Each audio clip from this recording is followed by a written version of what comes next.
AP సచివాలయంలో జరిగిన అగ్ని ప్రమాదంపై అనుమానాలు వ్యక్తమవుతున్నాయి. ఏదైనా కుట్రకోణం ఉందా అనే దానిపై విచారణకు ఆదేశించింది ఏపీ ప్రభుత్వం. ఏపీ సచివాలయం రెండవ బ్లాక్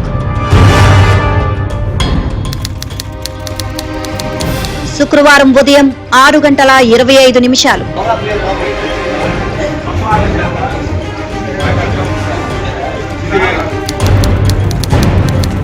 ఎగిసిపడిన మంటలు.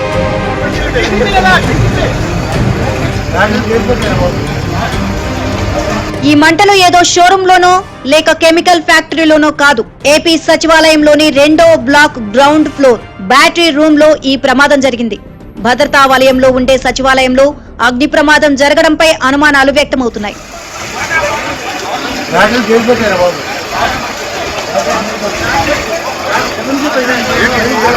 ప్రమాదం జరిగిన సమయంలో రెండవ బ్లాక్ బ్యాటరీ రూమ్ నుంచి పొగ రావడాన్ని గమనించి వెంటనే నివారించే ప్రయత్నం చేశారు.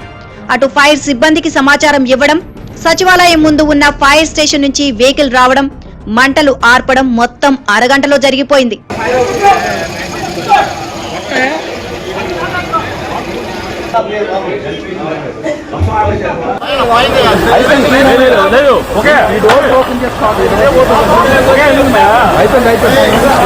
ప్రమాదం జరిగిన ప్రాంతం రెండవ బ్లాక్ లో ఉన్నప్పటికీ దానికి ఎదురుగా ఉన్న భవనంలో సీఎం ఛాంబర్, సీఎంఓ ఆఫీసులు, మంత్రి మండలి సమావేశం గది, ఆర్టీజీఎస్, సిఎస్ ఆఫీసులతో పాటు సీఎంఆర్ఎఫ్ వింగులు ఉన్నాయి.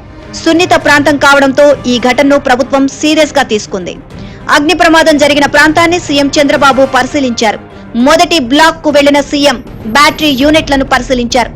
అగ్ని ప్రమాదం జరిగిన ప్రదేశానికి ఫోరెన్సిక్ బృందం ఎన్ని గంటలకు వచ్చింది అని అధికారులను చంద్రబాబు అడిగారు.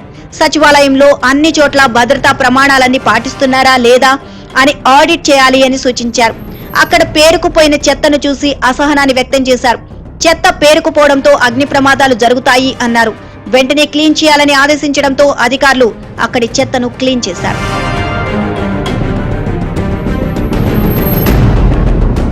సచివాలయంలో జరిగిన అగ్ని ప్రమాదంపై అన్ని కోణాలు విచారణ చేపడుతున్నట్లు హోంమంత్రి అనిత తెలియజేశారు.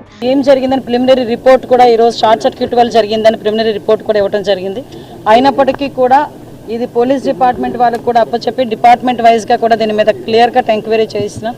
ఏదైనా ఇది యాక్సిడెంటా, ఇంటెన్షనల్గా ఏదైనా జరిగిందా అన్న కోణంలోని కూడా దేన్ని కూడా చులకనగా తీసుకొని మరి లైట్గా తీసుకొని పక్కన పడేట్లా ఇమీడియట్గా దాని మీద ప్రతి ఒక్క విషయంలోని కూడా కూలంకషంగా ఎంక్వైరీ చేసి రిపోర్ట్ ఇమ్మని కూడా చెప్తున్నాం. ఇప్పుడు ఫోరెన్సిక్ డిపార్ట్మెంట్ వాళ్ళు కూడా ఇప్పుడు వస్తున్నారు.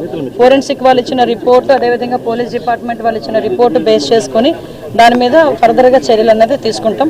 గురువారం కేబినెట్ మీటింగ్ తర్వాత సీఎం చంద్రబాబు కొన్ని కీలక వ్యాఖ్యలు చేశారు. కోడికత్తి, బాబాయ్ గొడ్డలి, గులకరాయి, పాస్టర్ ప్రమాదాలను తమపై రుద్దే ప్రయత్నం చేశారని మంత్రులతో ప్రస్తావించారు. అప్రమత్తంగా ఉండాలని, కుట్రలను తిప్పికొట్టాలని సూచించిన తర్వాత రోజే సచివాలయంలో ప్రమాదం జరగడంపై అనుమానాలకు తావిస్తోంది.